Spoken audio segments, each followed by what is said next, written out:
Why do we say an apple but not a apple? Well, that is not random. There is one simple rule behind this. Once you know it, you can never make a second guess. I want you to picture this. If a teacher asks, how would you describe that you need to buy some goods or groceries from the market, but in one sentence, you have to tell me.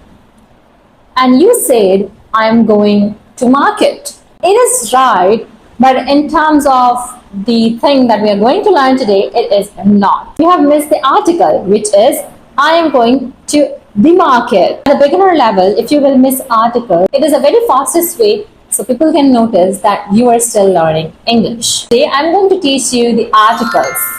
There are three articles in English, an, a, and the. This very first article is used before singular and countable nouns, which starts with a consonant sound. For example, a book, a car, a table. It's not university, it's university. So the sound comes like yo. It's not a vowel sound. So that is why a comes in the beginning. Second article is an. The article is used before singular countable nouns that start with a vowel sound. For example, an elephant, an apple, an orange, an R. In this, H is silent, so it will be an R.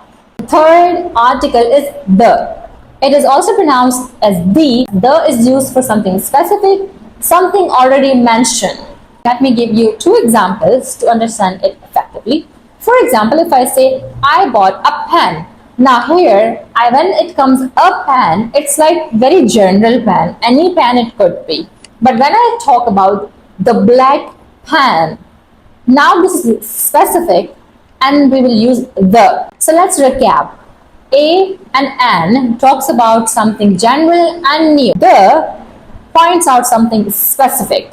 So that is a whole rule. Try writing 3 sentences using a, an, and the in the comment section below. I'll check them and make sure you like, share and subscribe. And don't forget to press the bell icon so you never miss an update. See you in the next episode.